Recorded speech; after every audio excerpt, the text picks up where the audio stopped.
You are listening to This is Oklahoma, hosted by Mike Hearn, telling stories of Oklahomans and those that have made it their home. Before we get into today's episode, I want to tell you a little bit about our current sponsors, the Oklahoma Hall of Fame.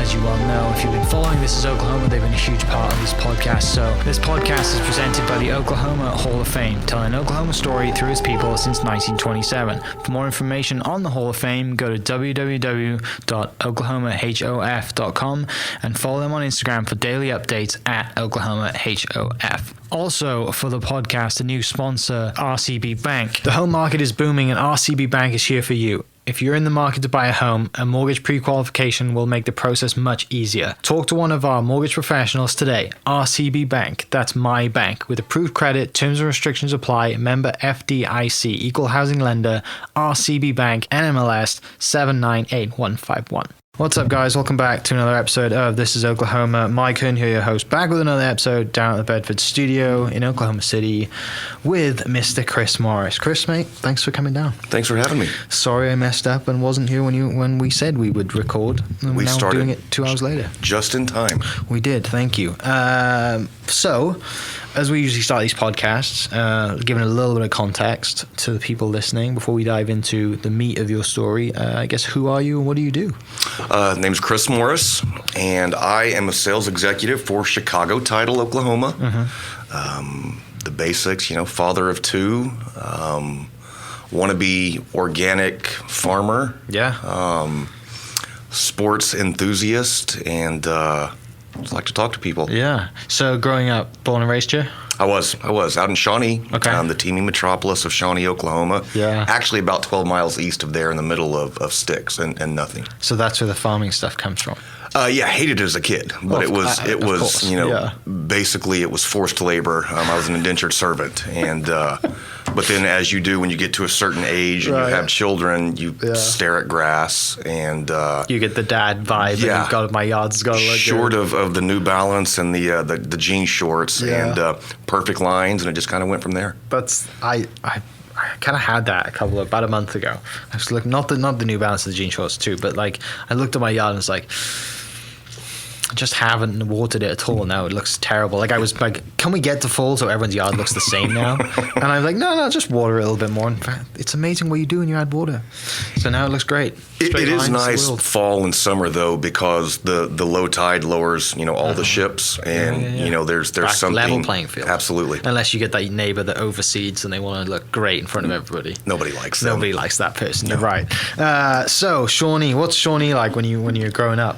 About the way it is now. It's a cool little town. Yeah. I actually went to a tiny school from kindergarten through 8th grade. Mm-hmm. And that was again well outside of Shawnee, and my first experience with a big school was my freshman year, and we had 25 kids in class, which is what I graduated 8th grade with. Yeah. And it's a great little kind of a bedroom community. It's got a lot of Tinker traffic there. We got about half an hour away from Tinker, and just it's a cool little town.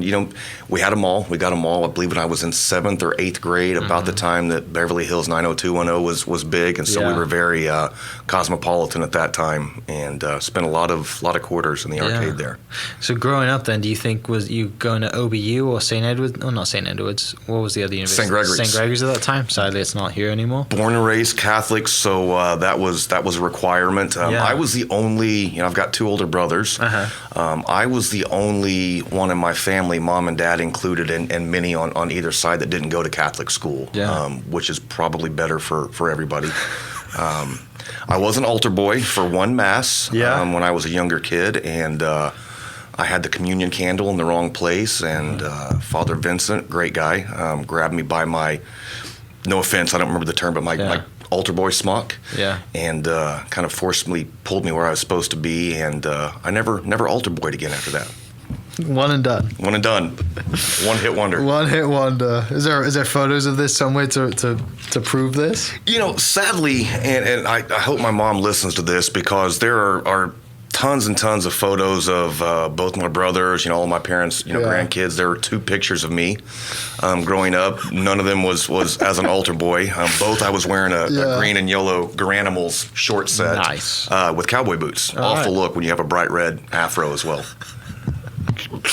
You didn't like the sun very much then, obviously. No, I still don't. I try to get out now. Vitamin D is important, but it's not my friend. I have the big floppy hat when I'm outside anywhere now. Definitely, I picture you mowing the yard in that floppy hat. I do. Working in the yard with the organic stuff. But so growing up then with around farming, small town, Catholic stuff. I mean, that's nothing that sounds like sales. Where do you go to school and what goes on from there? Northeastern in Tahlequah. Okay. I had a brief sojourn to UCO, and we had a differing philosophy. One required me to go to class, and I did not happen to agree at that time. Yeah. So had some small scholarships there, and got those yanked away, and then relied on the mom and dad scholarship. Still chose not to go to class like one should, and so thankfully ended up with the Oklahoma Army National Guard and let Uncle Sam, pay for school, and went to Tahlequah, which was still a bit of a struggle. I had 3 freshman years. Fantastic time. Yeah, of course. Incredible fishing in Tahlequah, and the river, and there's lakes everywhere. So it's come springtime, it's difficult to muster up the courage to go to class when it's. Were you an athlete as well? And did a lot of sports in university or no? I played no. I played a lot of sports. But I was not great. Was in the athletic dorms. Was around a lot of athletes. My roommate in the dorms would wake me up every morning, and I hope that he hears this as well.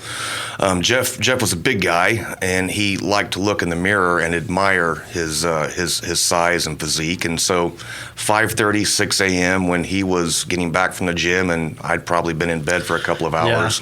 I got to wake up to him flexing. He got his pump. Yeah, in the mirror and making the flexing noises. So. Great college experience. That was interesting. Well, I still talk to a therapist about that. Yeah. Oh, that's awesome. All right, so you're at Tahlequah. You're kind of really enjoying life at this point, right? Absolutely. You're fishing. You're just thinking, right, this is, I'm doing my own thing. I don't have to go to class if I don't want to. Is there any structure thinking, what you want to do? I assume not. None. Like a lot of young students, I kind of went through the different, here's what I want to be when I grow up. And I had finally settled on something to do with biology, and took what I thought would be a great zoology class. And unfortunately, my professor, I'm sure he's a wonderful man, but could not possibly be more Irish, or rather Scottish. Okay. Couldn't understand a thing he said. And that quickly, I decided not to go into zoology, and just business is kind of what took me here. So you see a flyer or a news thing that says join the Army National Guard? Where does that come in? Had my middle brother was Army. Okay. My oldest brother was Navy. And I had run out of options to pay for college at this point. All right. So, there was also, some patriotism there as well. I hope. But Uncle Sam, 1 weekend a month, 2 weeks every summer, and he'll pay for your school. It's a no-brainer. Yeah, easy. Right? Easy. I'm surprised why a lot of people don't do that. It seems. We were just. I've got a buddy who is the president of the Creek Nation College in Okmulgee. We were talking about that just Saturday evening, and it's. Cost has gotten so just out of sight. Bonkers. Yeah, and it's. We're kind of moving down a path of that's going to be one of the very few ways for people to actually afford to educate themselves. Yeah. You're totally right, because it's the cost of schooling is astronomical, and right now I think the value, unless you go into, like you said, something that you need that piece of paper for, Absolutely. engineering, you're going to be a doctor, or as my wife likes to say, the doctor program. You can use that one when you see her next, because she'll be like, how do you know that? It's the value, it's hard, isn't it? But I think it is important for people to have that college experience and to grow up and be away from home and learn and be how to be on your own. But it's one of the greatest times of your life. Yeah. But we're coming up to the point where you have to do kind of the cost benefit analysis of it, and see if it actually if it balances out. Yeah. And the flip side to that is, back to the Army thing. I was listening to Tim Kennedy, I believe was his name. He is I believe he's either Green Beret, Special Forces, Army, MMA fighter, and he was talking, and we have the biggest shortage of bodies from which to choose for our special operations folks than we've ever had since their inception. Yeah. We just don't have enough guys and gals getting in there, and so pay for your college or let Uncle Sam pay for your school and go do something something cool. Definitely. Same time. Yeah, no doubt. I'm sure it was an absolute blast. Take me forward then. Do we graduate? Where do we go from there? We did, and we became a banker. Okay. As we were just discussing earlier, I'd worked all high school and college, lived the restaurant life as many of you do, many of us do. Yeah. Got tired of smelling like French fries and thought, I'll be clean here. The hours are pretty great, and as a young single man, there were lots of tellers there. So I thought this was just kind of the best of both worlds. I get to wear a suit. I get to look good every day. I get to play golf on the weekends. Started off at a small bank in Shawnee. Hours were 9 to 3 every day. And 2 weeks later, Arvest bought them, and the hours went from 9 to 3 to 7 to 7. And my first job in the bank was greeter, and it might very well, until now, of course, the best job I've ever had. I made popcorn every morning. Yeah. Somebody walked in and said, "Hi, I'd like a loan." I would send them to the lenders, and I need to open a new account. Go to new accounts, and that was pretty much it. But that is also where I learned. A gentleman by the name of Jim Cargill was the president whenever I started there. Guy from Arkansas. I learned networking from him because you don't make a great deal of money as a banker fresh out of school. And he mentioned that he needed some yard work done. I don't mind getting my hands dirty. Yeah. And so I didn't realize at the time what he was teaching me, but it pays to know people. He also introduced me to beer that wasn't Milwaukee's Best or Natural Light. He had which at the time I thought, this is the height of society right here. You've made it when you have a refrigerator in your garage that's just stocked with beers and sodas. Right. And it was it's kind of where I learned networking. You're right, though, isn't it? It's such an important skill, and especially at a small town bank like that. Absolutely. That's a lot of it. It's personal relationships. Everyone knows everybody, knows your family name. You're right. It's you are learning a lot of really cool skills that are needed in later life. Like I said, you probably didn't realize it at the time. No clue. But you were just kind of happy to be around and soak it all in. And like I said, you got life lessons that no doubt you use every day. I still use them to this day. And Mom was a banker. It used to be, especially when you're a teenager and your parents' very existence is embarrassing to you. She never knew a stranger, and everywhere we went, she had either worked with them or they were a customer of hers. And you just kind of pick up on that stuff. And like my dad, he was a police officer with the Pot County Sheriff's Department.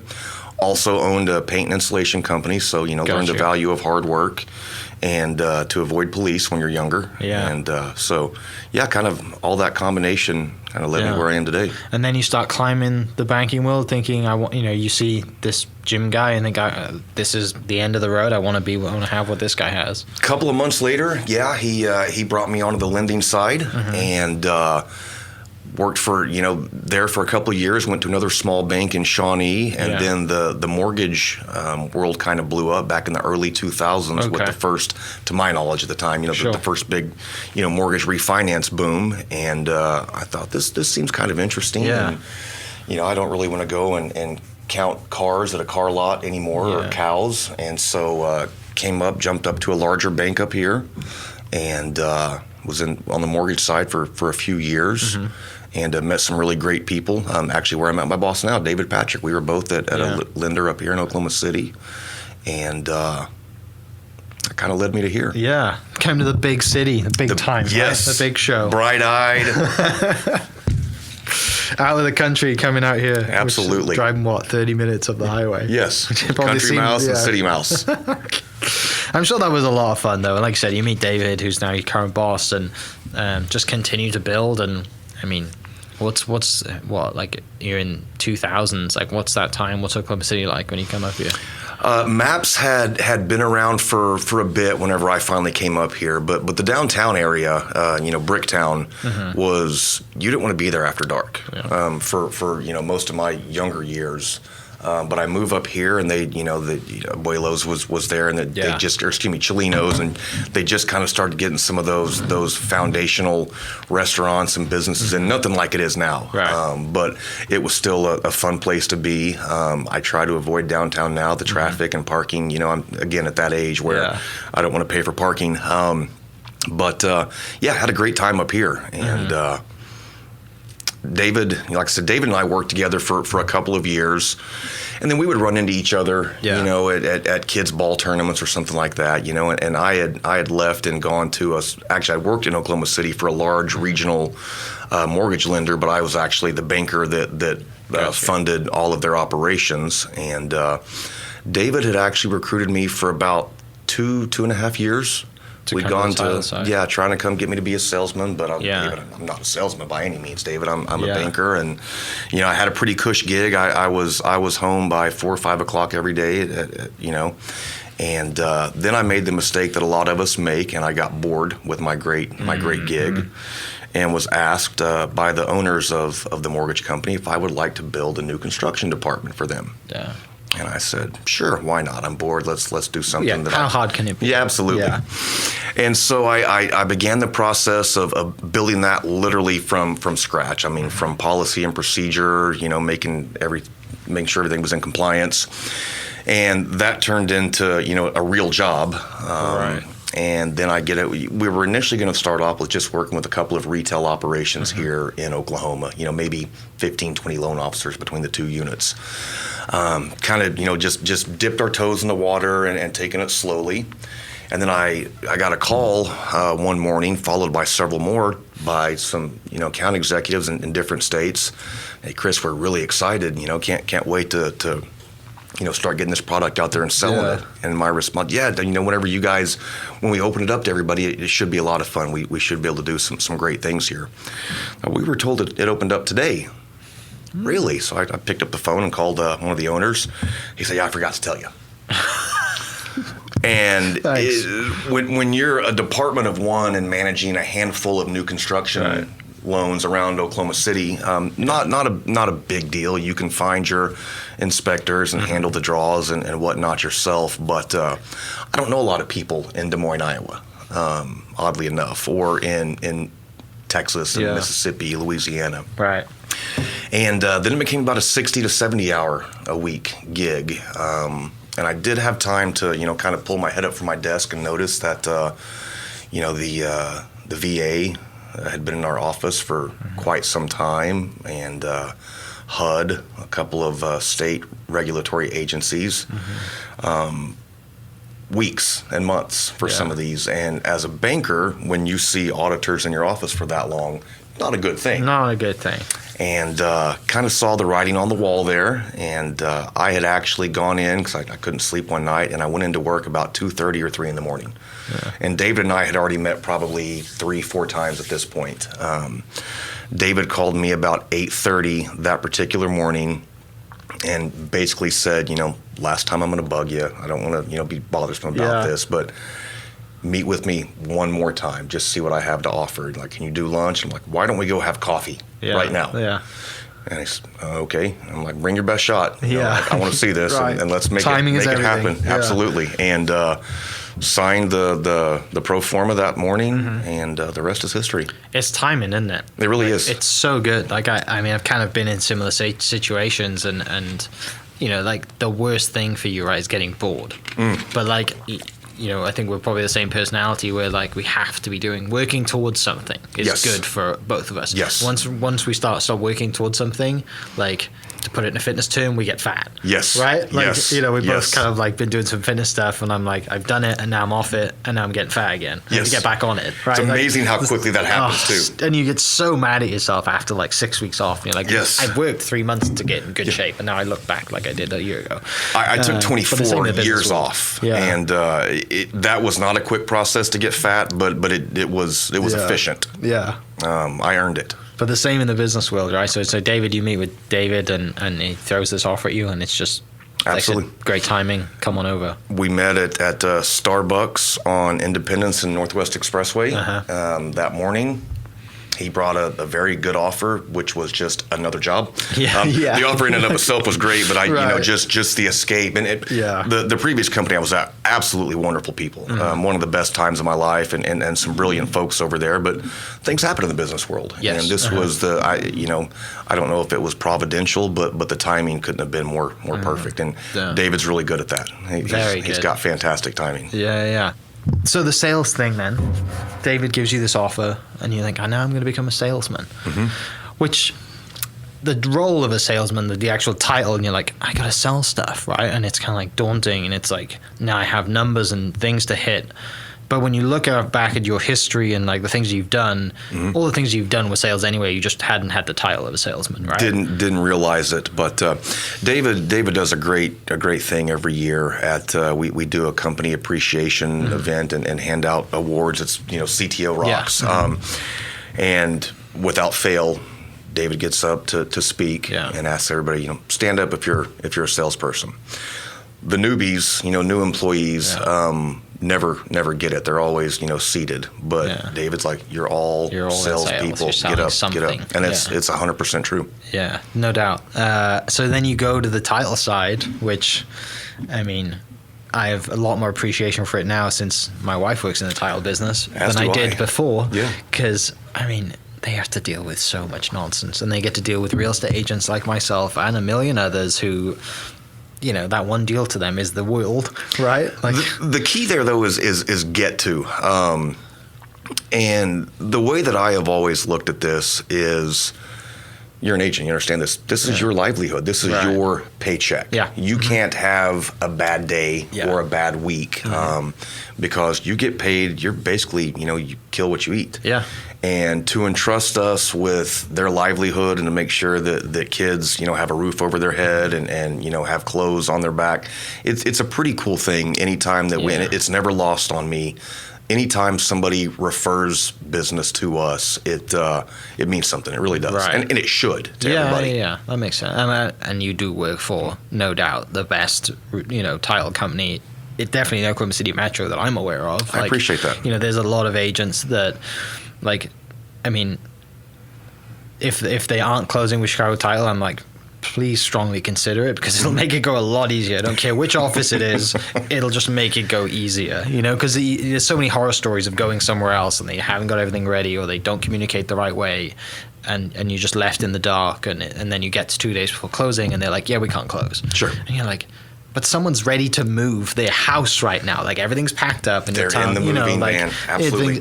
So yeah, it is. You're right. It's a stressful business to be in because, like I said, you are dealing with a lot of variables. Sure. And someone has to come and streamline the industry because there's just too many people talking. I think, but you get it done, and I know from my side, like me and every other agent appreciates it immensely, and I'm sure, especially the girls that in the offices and the guys in the offices, like. I think some of them may seem surprised when an agent brings by like a box of cookies or a bottle of wine or sometimes a bottle of tequila. It depends on what the season is and how hard the week has been. But like it's well deserved, I will say this, and I can use this term. The ladies, the closers in our company are some of the single most impressive and passionate and hardest working people I've ever met. And again, that goes from climbing around in attics in my youth, insulating, to the restaurant world, to Army, banks. We have just some absolutely outstanding ladies. And, I got to admit that it's also a top-down thing. Ken McBride, David Patrick, Charlie Francis, and Delisha Cosby, our executive team, they've all been in the trenches and done this. And when you have leaders who anything they ask you to do, they've done 1,000 times themselves, it makes you a lot more willing to run through a brick wall for people. I will say that we are blessed, we have a lot of talent in the title and escrow side, not just at Chicago Title. I am partial to Chicago Title, obviously, because that pays my mortgage. But I never could have fathomed the depth of what goes on the title side. Even as a sales rep, I didn't have much of an idea. I kind of had a 30,000 foot view of like title. we all do, right? If you don't work in the industry, or anyone, even though you're Sure. with the same company, you're not like there day to day. Then we all do. Like Right. I did. Absolutely. I was like, it can't be that hard, surely. And then my Taryn's like, I'm working 60-hour weeks for the next 3 months. Yeah. It's like, oh, okay, Yeah. okay. Like, and you basically pat your family on the back. Yeah. About May and say, I'll see you at Christmas. Yeah. But well worth it. And Chicago is really great about including family in everything. And we really do strive, and it's kind of a corporate buzzword, but we really do strive for that work-life balance. There are hard times and long hours, for a few months out of the summer. But there aren't a lot of people moving in and out. Well, we have a lot moving in, not many move out. True. So that becomes part of your family as well. Yeah. And we've got kids. I'm at the Crossrock office. We've got kids of employees there every day. And it's really a comfortable, warm, inviting atmosphere. David and my son, those two get together, and it's basically pick on me day. But you love to see that stuff, and that atmosphere, it makes it all right. Right, because you're not like it's 8 o'clock. I'm stuck at the office on another Thursday or Friday evening. It's like, no, I'm actually getting work done, and my son's having a good time too. Absolutely. Right? Like rinsing me with my boss. Absolutely. Yeah. Tell me a little bit about kind of you and your son getting back in the fitness stuff, and like your son finding David Goggins and all that stuff. Because I it's hilarious. And his book, I think Taryn listened to his audiobook when she ran the marathon or does her training, because it's just, if it doesn't give you goosebumps, I don't know that you have a pulse. He's always been active in sports, and he gets an ab if he misses a meal, because he's skin and bones. His older sister, my oldest, she's been a soccer player, or football, to use your parlance.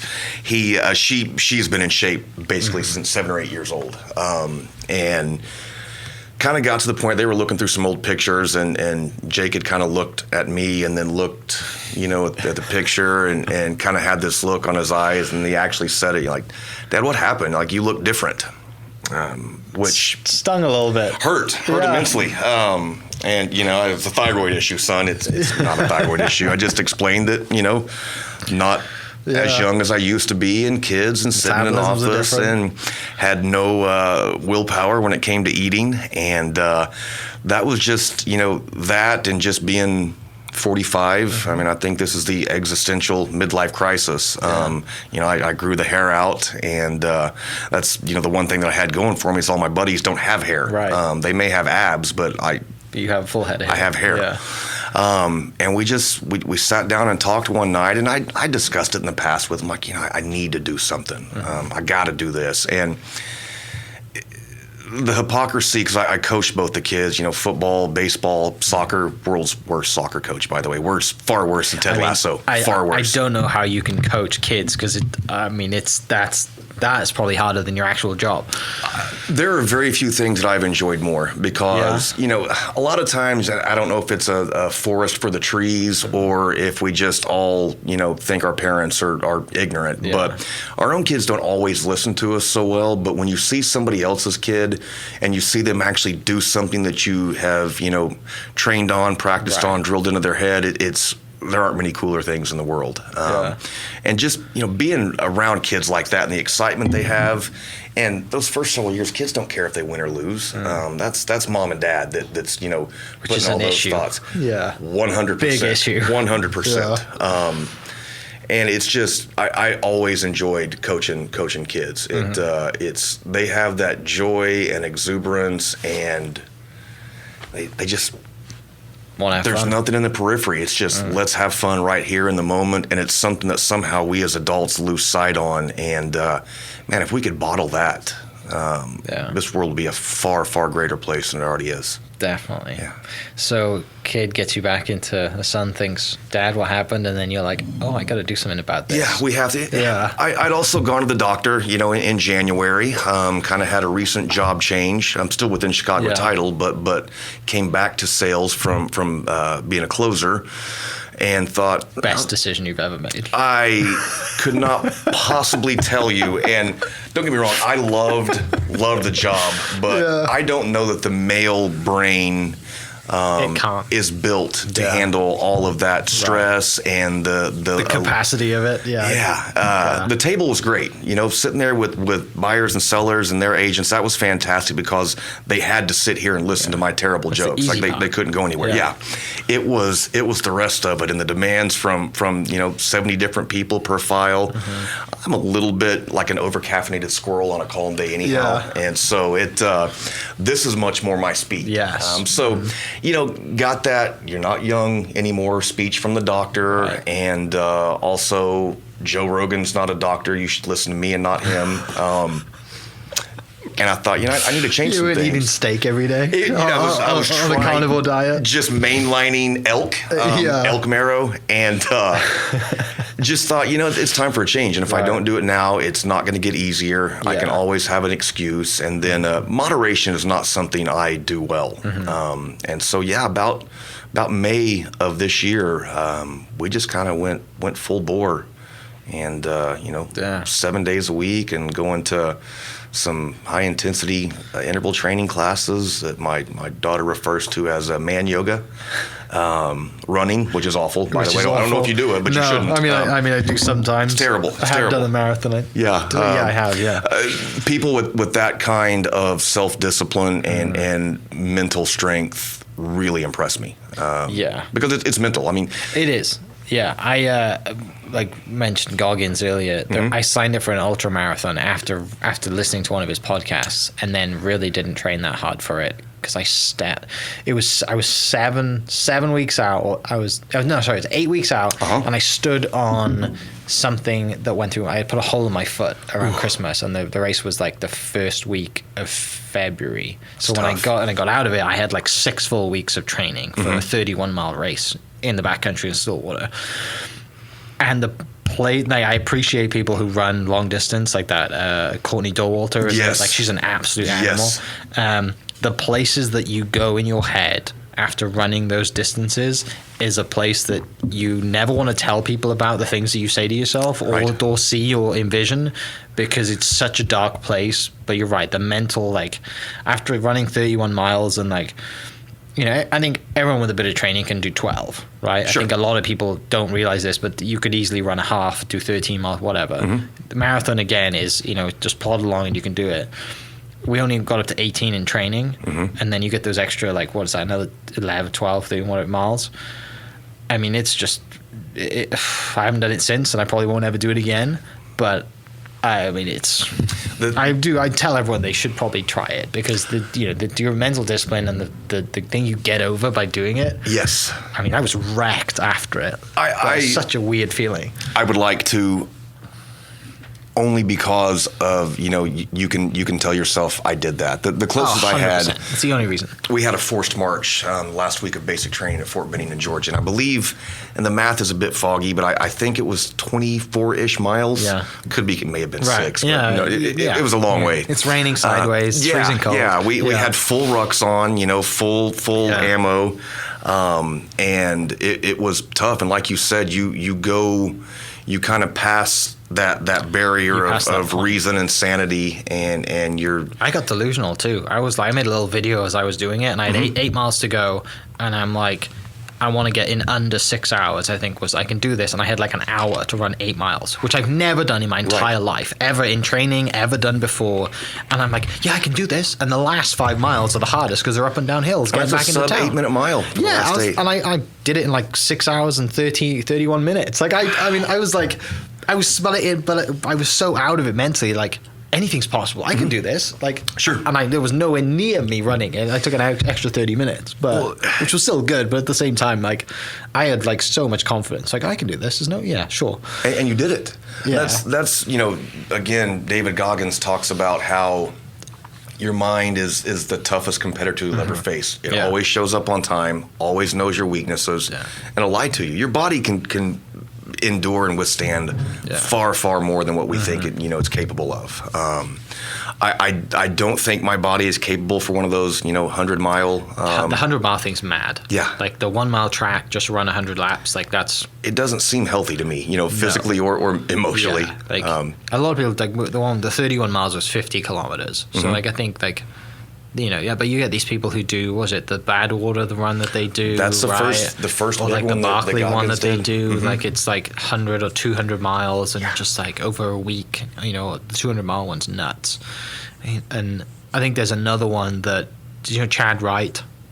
He's kind of the same guy. He was an ex-Navy SEAL or whatever, and he's kind of the same way. But there's a race that he just won, and it's basically a 1 mile loop through like not on a track, through the countryside, and it's just last man standing.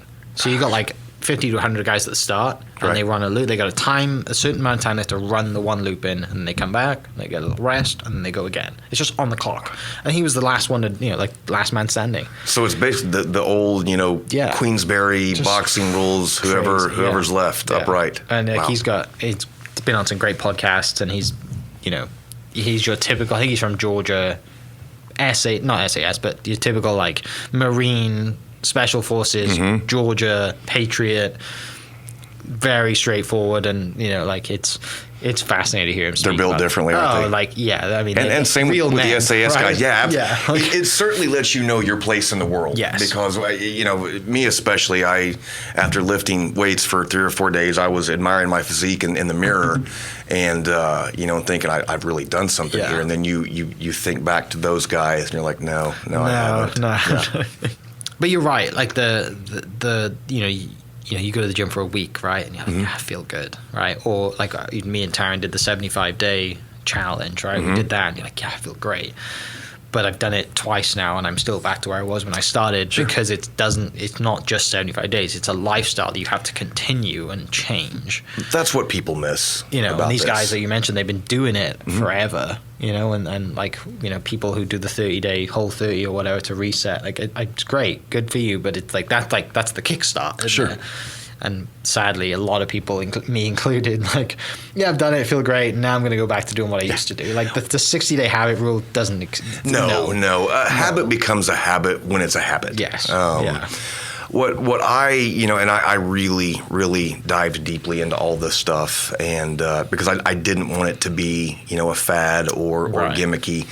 And my first 3 months, I knew I was gonna go breakneck speed and berserk on everything because I had to kind of get to that point where I broke myself down and I hurt myself, and I got there in spades. But just I'm 45 years old and I have a bedtime now, a self-imposed bedtime, because I didn't realize how important sleep was. I'd always been wrong-headed and thought I can get by on 5 hours of sleep. Well, I think the number is 60% higher likelihood of getting, dementia, Alzheimer's, something along those lines. And I wasn't going to go and eat salads every day. I would be a horrible human being to be around. Well, when you're in sales too, like, you ask your customer, where do you want to go? And they're like, I want to go eat barbecue. I want to get a hamburger. Absolutely. Like, they pick the great, they don't pick, they don't say, I want a killer Caesar salad. Exactly. Cool greens. Where's the best kale place in town? Yeah, exactly. I was going to go organic squeeze every day for the next 4 months. Like, no, nobody says that. And that's the tough part of the job that you work, isn't it? It is. I had the same, similar, a friend of mine who's a pastor, and he's like, I just go out and have coffee and eat with people. That's my job. Like, that's why most pastors are generally quite heavy. Well, and it's, another aspect, there is so much the social aspect of eating. I mean, you don't pay attention to what you're shoveling into your mouth, and it brings people together. Yeah. And that was one of the hardest things. And people also want you to eat like them. They do. Yes. And not disparaging anybody else when I say this, but, we Americans don't exactly have the greatest diet in the world. I don't know if you're aware of that. Yeah. it's when I am eating, soup and a salad or salmon, 5-6 days a week. It's difficult because they want you to eat a hamburger like them, and I want to eat a hamburger like them, and I still do. Like, believe me, I really do want to destroy that hamburger right there. I might order one to go when you're not looking, but that's been the tough one when you get together with family. Mom's birthday, Thanksgiving, whatever it is. Absolutely, and moms, there's something innate into built into mothers that you have to eat. Yeah. I could weigh 300 pounds, and my mom was, you need to have a piece of pie, Christopher. Yeah. Like, I don't, Mom. I'm actually mainlining insulin as we speak. But it, and so just trying to develop those small habits has, it was challenging, but it wasn't remotely impossible. When you get through it, you're like, it's not. It's mentally, when you start, you think you do it all. Well, we all do mentally, right? It's like, oh, it's so much harder than it is. Sure. And you think about the worst things, all the hard things before you actually do something, and then you do it, and you're like, oh, it wasn't that bad. Well, and there have been times, where it was difficult, where I really was craving, donuts, and at the office there is no shortage of food lying around at all times. Never. But you get past those urges, and then I kind of started taking it as a, all right, great, I did this. I can avoid that without any issue. Sure. Yeah. And then one day you break and you have 4 Krispy Kreme donuts, and you are home by 6 o'clock and you pass out from you feel the sugar horrendous. crash. Absolutely. Oh, I totally agree. I'm sure there's plenty of people listening that are like, no, we've been there. We'll start January 1, or we'll start on Monday, right? Or whatever. It's a holiday weekend, so we'll start next Monday. Yeah. And the kids have been the worst part for me too, in terms of, because they can eat whatever they want. Yeah, you make a nice healthy dinner, and then I've been doing intermittent fasting for the last probably 3 months now, and so I shut it down at 8 o'clock. Is that like you really happy with that stuff? It works for you? It's been incredible for me. Really? And I 8 to what? 2 next day? I go from I stop at 8 and I can eat again at noon the next day. That's not too bad. No, it's really the and first couple of days. Coffee in the morning or whatever. Yeah, and I get my 16, 18 cups of coffee in a day. Yeah. And the first couple of days were tough because I was a breakfast eater. Yeah. But after that, it really wasn't that tough at all. Yeah. And I would even find myself, I'd get busy or tied up, and I look up and it's 2 o'clock, and I haven't eaten yet. I need to eat. Yeah.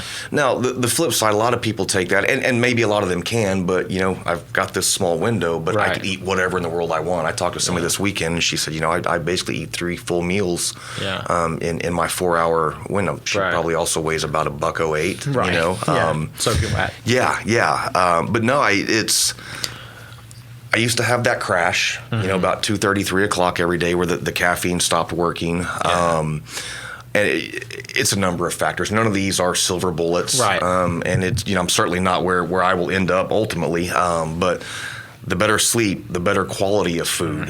And you only realize how bad you felt before when you've gone through 2 or 3 solid months of great physical dieting, you're on track, and then you do have a bad meal, and the next day and you're like, oh, this is how I used to feel all the time? Absolutely. How is that possible? But you never know until you've gone through that. And I think it's a cumulative effect, because I'll still eat. Weekends I'm not psychotic about it at all, and I'll eat mashed potatoes or a burger and fries, but I still don't feel terrible. It's that day that I had a soda and 4 donuts when my system was just completely overloaded. I do feel necessary to talk about people that I despise, and those are the ones that have been working out for like 4 or 5 days. That I feel great. I just feel so much better. You're lying. There's nothing about. I was sore. Trying to make yourself feel good. I hated every human being in the world. By day 4, and I didn't feel. It took me a few weeks, but I used to. In the morning, I pop either an Aleve or an 800 milligram ibuprofen. Knees and everything hurt. Just being old. Before bed, Aleve, 800 milligram ibuprofen. I haven't taken but maybe 2 or 3 ibuprofen since. That was from a headache. So it really does. You do feel better. No, it's no doubt, right? And I'm sure, and at the same time, like, you're doing this with your son too, right? So it's not just like I'm on this on my own. You're having a great time with your son, and obviously, like, there's lessons to be learned there, and he's having a great time, and I'm sure he's competing with you and like bouncing around you, and you're like, I'll try and keep up. Or, absolutely. Like, you can lift that weight, Dad. You wake up the next morning, you're like, oh, I can't let him see me like this. Well, and he and I have a unique. There is certainly that. I mean, there is the competition.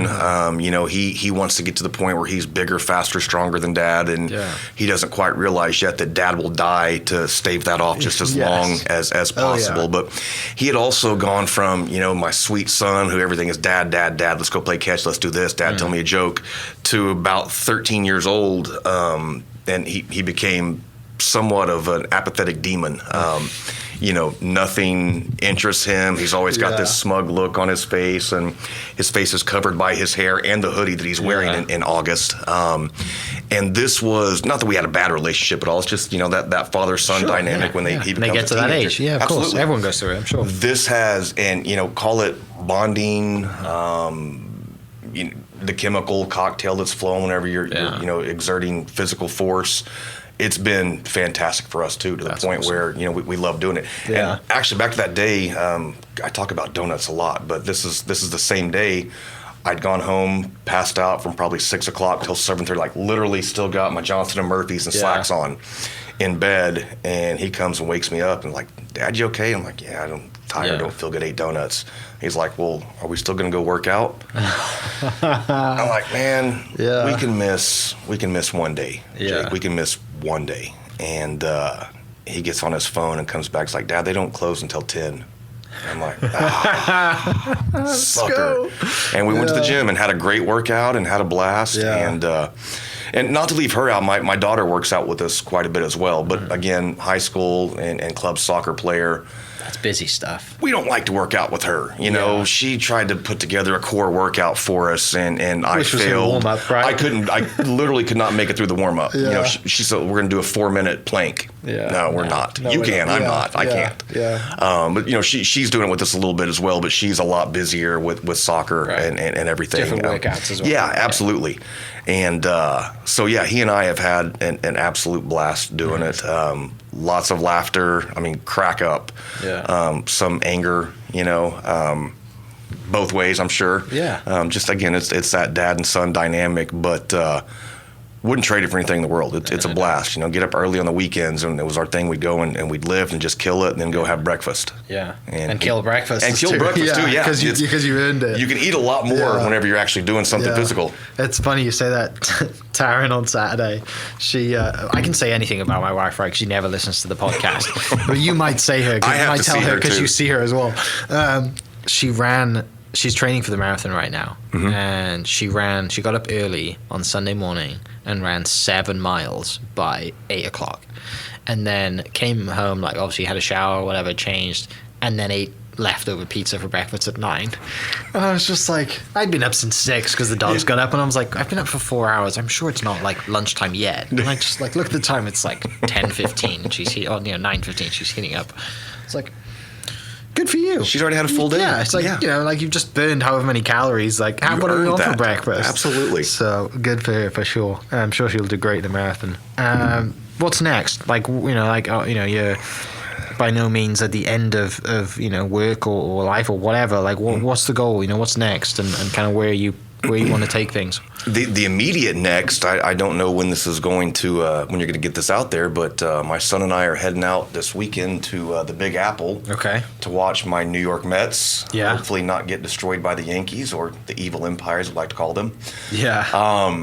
And just, keeping up the job. The retirement goal has always been to have a small hobby farm that, produces a little bit of income for those retirement years. Like a small shop where you'll go to farmers markets and stuff? Yeah, or even have like a little, garden market at my place out there. That's always been kind of a dream of mine, is to have, folks come out on Saturday mornings to come and get look at the wares. And know that Absolutely. Absolutely. Tossed around the idea of doing a CSA, community supported agriculture as well, which is basically, you got your butcher box and all these kind of, grocery delivery services. Are you familiar with the CSA? I'm not, but I know the services, and I know what you mean. CSA, you're basically buying stock in a farmer's farm. And you pay them each month, and a box or a bag shows up on your door. You come by and pick it up. And I'm a huge proponent of local farmers, especially, local or organic farmers, and not an indictment on the common agricultural world we live in, we have more capacity to feed more people than we ever have in the entire history of mankind right now. Awesome. So, not my particular cup of tea. Yeah. But I, with the farming, it's just been a complete labor of love and passion. I mean, not many people read white papers on mycorrhizal fungi. I've got hundreds of thousands of composting worms that I keep. It's just we've lost so much in our food system that even a lot of the organic stuff that we're eating now, stuff got harvested a week ago, and it's lost so much of its nutrients. I really would like for a push to see everybody try to grow something. It's really not that hard. It's not that difficult. Yeah. If I can do it, anybody can. I'd like for the term organic to go away. I'd like for this to become just growing. Farming. Farming. We'd gotten away, making life better through chemicals back in the 60s, and we've moved completely away from having soil that feeds itself and then feed. We want to dump fertilizer on something, take the easy way out, and taking care of your dirt. We only got one Earth. And there's not a lot of land left on it. And, I look back at read stories about how people riding, waist high through the prairies of Oklahoma with the grass and the buffalo everywhere. And we just simply don't have that. Our soil's been depleted through really poor farming practices for, coming up on 100 years now. I mean, we're getting pretty close to the Dust Bowl centennial. And but roundabout way to say that I'd like to have a little bit of a small farm going forward, and kind of keep the methods that I'm using. I'm doing something called land race gardening, where I'm basically saving seeds from each crop, to where in 5, 6, 7 years, the plants that I grow there will be specific to my little spot on planet Earth in Piedmont, Oklahoma. Yeah. How much land do you have? About 5.5 acres. Okay. Yeah. Plenty. Yeah, more than enough. Surprisingly, how people. I love when I have clients and they're like, "Yeah, I want like 2 to 10 acres." And I'm just like, "Have you lived on an acreage before?" And they're like, "No, I've lived in a neighborhood on a standard quarter of an acre lot." I'm like, "Let's start with 3, maybe." Careful what you wish for. Like, because I can even, and it a lot of your older farmers will tell you I'm crazy. I could even run on my 5 acres, and really I'd only have about 3.5 to 4 for livestock, but I could run a couple of calves and probably a couple of hogs on there and just rotate them through. And if you regenerative agriculture is kind of a buzzword right now, but if you're doing things correctly, I mean, you're actually sequestering more carbon. You have a negative carbon footprint by having these animals. I mean, the big CAFO feedlots, in Amarillo and different places, absolutely harmful to the environment, and that stuff is rubbish from a nutritional standpoint. But you can do it right and make everything better. Yeah, and for you, it's good to have like that release too from work, right? Because you're like, I got this that I care about, and it only works if I do the things right, and I can't just put it on autopilot. Like you got to work it. It's super engaging, right? Yeah, you have to work it. And probably keeps you sane too. I don't mind, a couple of fingers of buffalo trace every now and again, but my real therapy, what I do to relax, is getting my hands dirty. And there's people laugh all the time. I talk about compost, and people come out of the house and here, come smell the compost. No, it's weird, but it's just there's something that I don't want to talk about chakras, but there's something that connects you, when you're out there and your hands are dirty and you're seeing, you pick up a handful of soil and it's just chock full of worms. And because of something you did. Yeah, 100%. Right? Like, not because it's like it's you impacted that. Like when we first got this place, it was hard pan. There was, the grass wouldn't even grow in some place. It was basically concrete, and there were no worms whatsoever. Yeah. And that's kind of the opposite of the canary in the coal mine. When you see worms coming in, you know that you're doing something right, and the soil's going to take care of itself. Yeah. Awesome, dude. I'm glad to know that. And there might be people listening that are like, Chris Morris does farming, organic farming. What? Which I love. Which is like, it's hilarious. You ever have 6 or 8 hours to talk about it? Call me. Yeah, and that fungi that you mentioned too. Like, I'm sure you'll buzz on about that for as long as you can. As anybody would want to listen. But it's I'm terrible with that stuff. Like I don't see any, like my front yard, the grass is good, but everything behind that is somebody else can do it. That's where I started. But I will, like I said, I thought that generational thing too, right? As you get to there and you're like, oh, I have 5 acres now. Let's see what I can do. Like for me, I'd build a golf course, but like or something, or like a racetrack, or like something, right? Like a little go-kart thing. Right. But no, it's awesome, and I love that you kind of takes it away from work, and with that, and then obviously the fitness thing, it builds relationships with your kids, and it's like back to one earth, we have one life too. Yeah. And you can't be wasting any hours or any time, and that's why I appreciate you spending an hour down here to talk about it. But for people listening, you can leave them with something if you want, other than come to Chicago Title. Come to Chicago Title, first and foremost. Thank you very much for having me. I wanted to let you know that I am also Welsh. Learned this years and years ago. Yeah. So Morris is a Welsh name. You and I share patronage with Timothy Dalton, James Bond, and Odin, Anthony Hopkins. Yes. So yes, salt of the earth people. Sir Anthony Hopkins. Sir, right? pardon me, sir. Great follow on Instagram as well. He's a good follow on Instagram. I'll check that out. Yeah, he speaks truths. Let's just say that. I like that. Yeah, man. Thanks for coming down. For everyone listening, I'll post your Instagram links. People can come check you out if they want. And then if you guys are in the real estate business, or if you're not, if you want to buy a house, you should close at Chicago Title, because it has been my personal experience, and many others who have left great reviews, it's the place to close. It really does make a difference where you close. It definitely does make a difference where you close.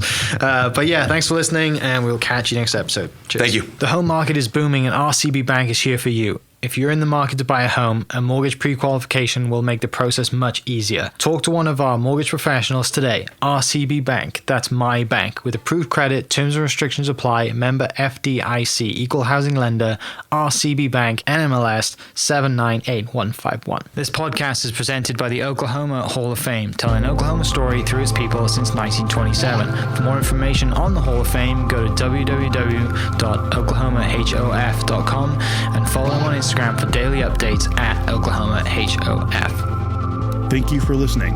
We are inspired by those around us and hope that you are too. Make sure you subscribe to this podcast on your favorite podcast platform and leave us a review so we can keep telling your stories. For more great Oklahoma content, follow This Is Oklahoma on Facebook and Instagram.